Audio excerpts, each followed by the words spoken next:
conéctate con el debate de la reforma eléctrica. Resumen. Foro 18. Medio Ambiente, Agenda 2030 y Cambio Climático. A nombre de la Comisión de Medio Ambiente y Recursos Naturales, así como de las comisiones de puntos constitucionales y de energía, agradecemos la presencia de los siguientes ponentes para este foro con la pluralidad que ha caracterizado estos espacios. Con posiciones en contra tenemos en primer lugar a José Luis Luege Tamargo, en segundo lugar a Alberto de la Fuente y en tercer lugar a Ninel Escobar Montesinos. Con posiciones a favor, en primer lugar a Luis Raúl Tobar Gálvez, en segundo lugar a José Bernardo Rosas Fernández y en tercer lugar a Daxina Peto Bonduben. La política energética del gobierno federal busca la autosuficiencia energética basada en convertir el petróleo crudo extraído en combustibles. Esto es materialmente imposible por lo pronto en el corto y mediano plazos. Daré dos argumentos fundamentales para demostrar esta hipótesis. La primera es la altísima producción de combustóleo. Como todos aquí sabemos, actualmente casi el 80% de la producción de petróleo en México es crudo pesado, fundamentalmente tipo Maya. El crudo pesado se clasifica con valores de menos de 22.3 grados API y los petróleos extraídos en este momento están con valores menores a 21 grados API. A menor grado API, mayor viscosidad, mayor dificultad tanto en la extracción, en la conducción y mayor dificultad en la refinación. Por esta razón, las refinerías mexicanas en este momento están produciendo en promedio nacional 31% de combustóleo contra 25% de gasolina. Es decir, el mayor producto de nuestras refinerías es combustóleo. Estas condiciones tienen una afectación directa a la salud de millones de personas. Obviamente, con el uso de combustóleo se disparan todos los contaminantes materia a la atmósfera, pero principalmente el dióxido de azufre y las partículas más pequeñitas, las PM2.5. Las consecuencias para la población son gravísimas, enfermedades respiratorias, cardiovasculares y neuropsiquiátricas. A partir de la fracción orgánica, que son 46.700 toneladas día, cada tonelada genera 130 metros cúbicos de biogás en situación anaerobia. ¿Qué significa el biogás? Es dióxido de carbono y metano. Sin embargo, por diferentes tecnologías es factible convertir el dióxido de carbono en metano y enriquecerlo y tener prácticamente gas natural. Recuerden ustedes que el metano es el principal constituyente del gas natural. Con estos números se llegan a generar 204.000 millones de pies cúbicos por día de metano o 8.40 terawatts hora año. Y esto es energía renovable no intermitente. Y es una opción que la CFE ciertamente puede aprovechar.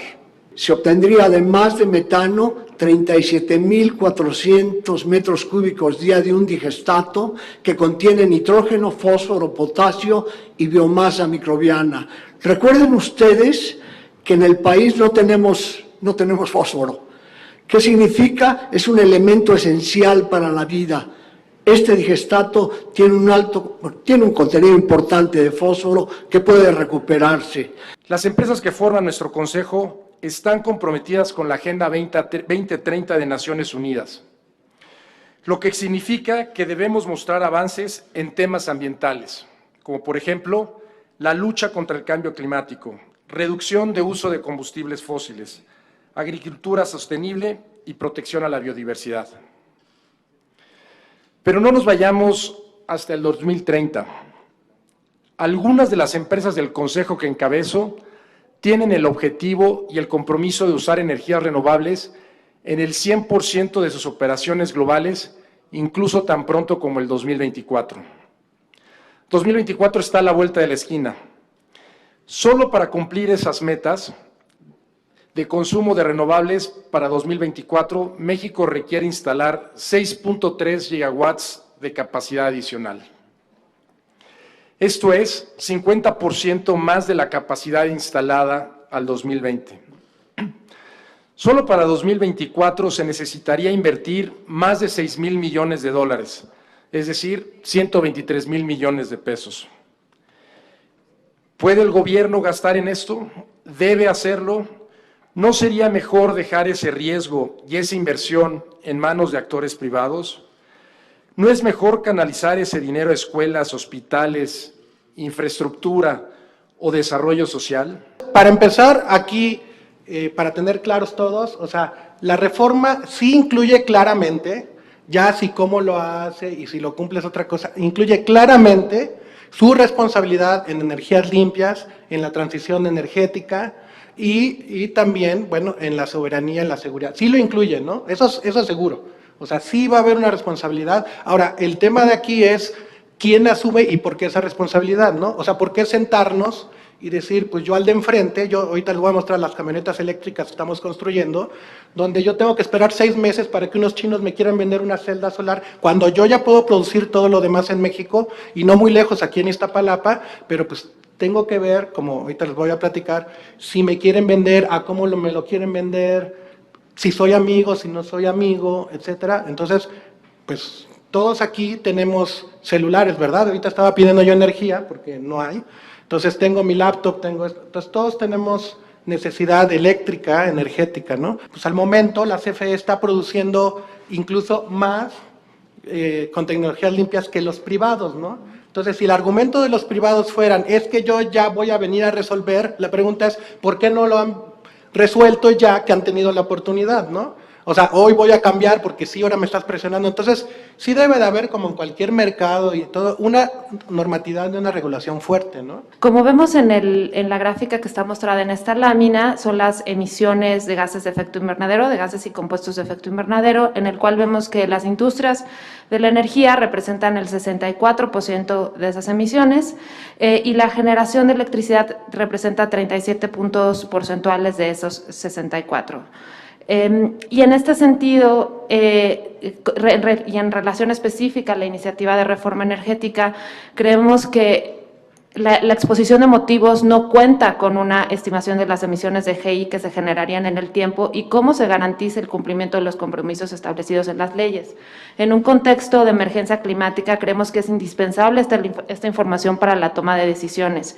Asimismo, falta un análisis de otras emisiones contaminantes que afectan significativamente la salud de las personas, como comentó el ingeniero Luege, y como una referencia importante de los estudios que existen que nos pueden dar una idea de la implicación de estas emisiones, recientemente el Laboratorio Nacional de Energía Renovable de Estados Unidos dio a conocer un estudio en el cual, bajo un escenario que maximiza la generación de las centrales de CFE, las emisiones resultantes implican en un aumento de hasta 73.5 millones de toneladas de CO2 equivalentes, lo que representa un aumento de 103% de las emisiones anuales del sector de energía. Hoy venimos a decir que la transición energética a nivel mundial no avanza de manera generalizada ni totalizada, sino se encuentra particularmente concentrada en el sector eléctrico y busca la descarbonización como objetivo fundamental.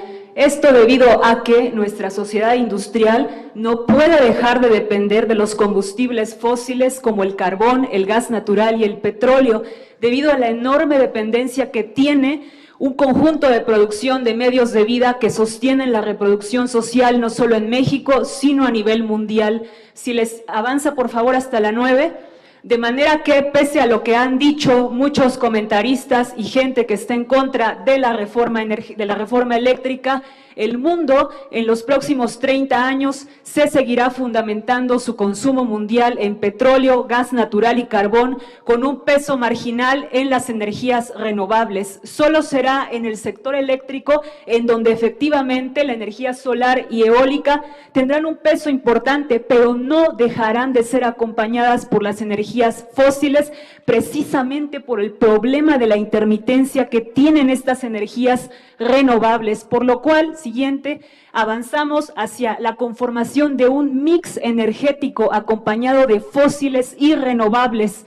Usted ha expuesto el potencial que tenemos como país para utilizar la fracción orgánica de los residuos sólidos urbanos como una fuente renovable de energía.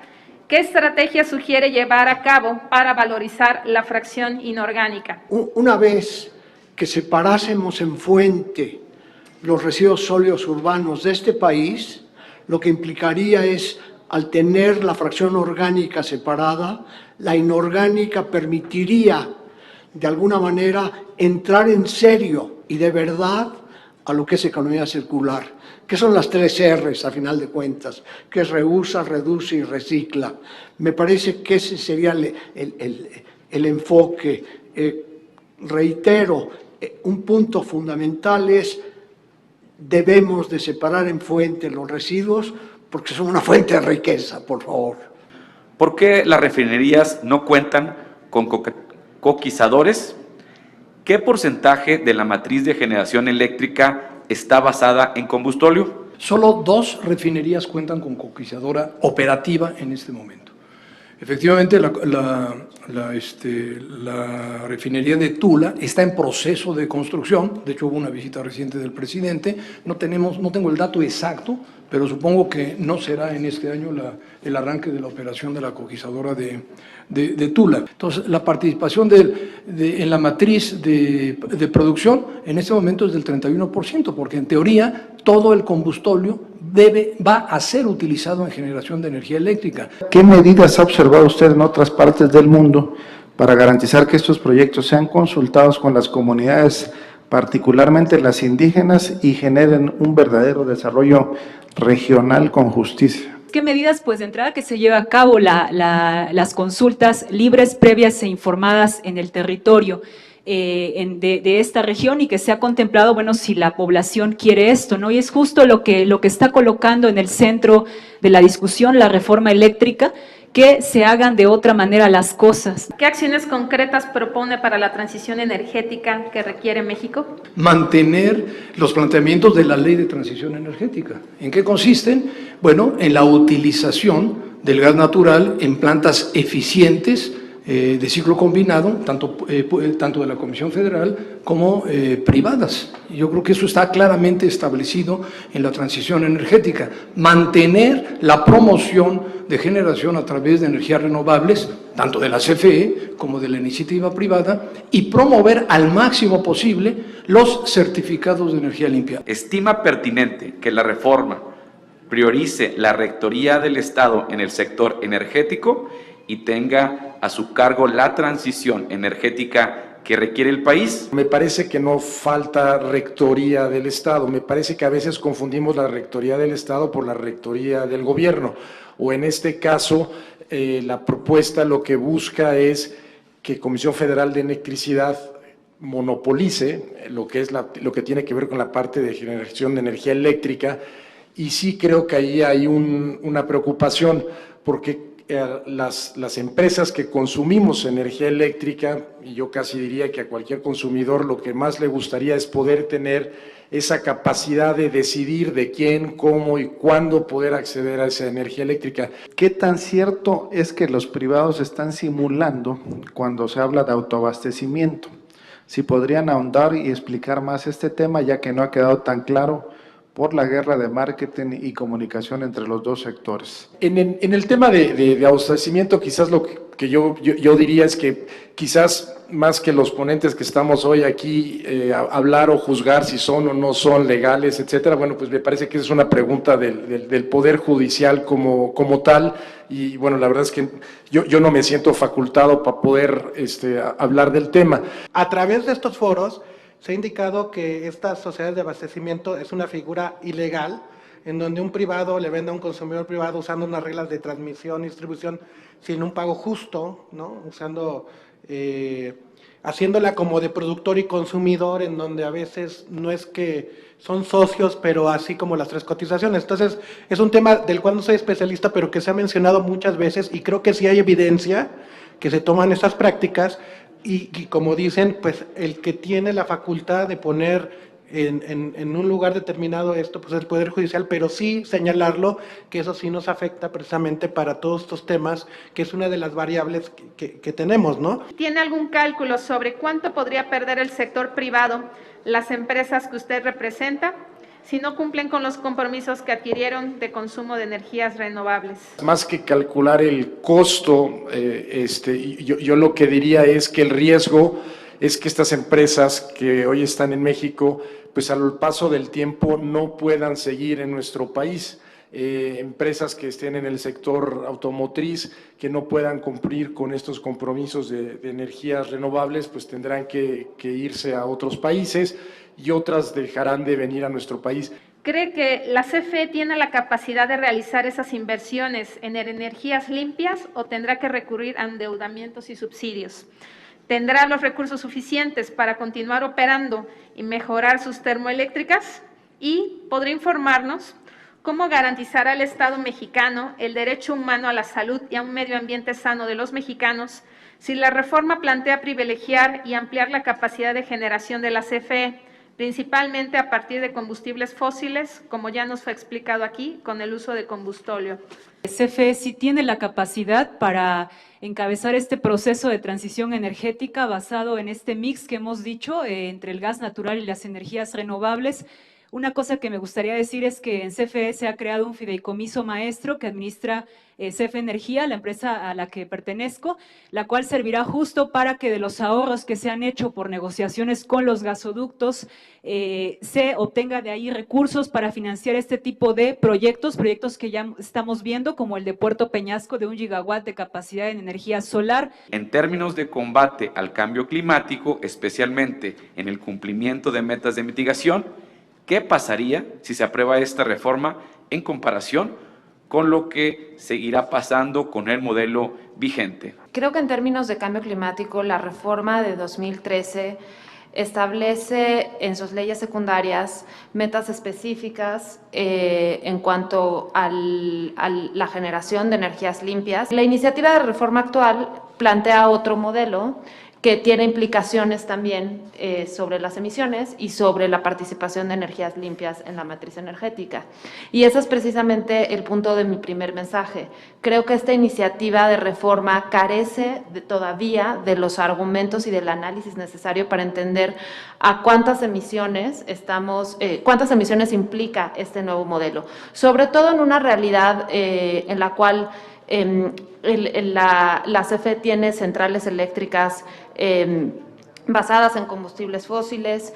¿Nos puede detallar por qué las empresas privadas no son totalmente limpias? Ninguna empresa a nivel mundial tiene el grueso de su capacidad instalada en centrales de tipo renovable, ¿no?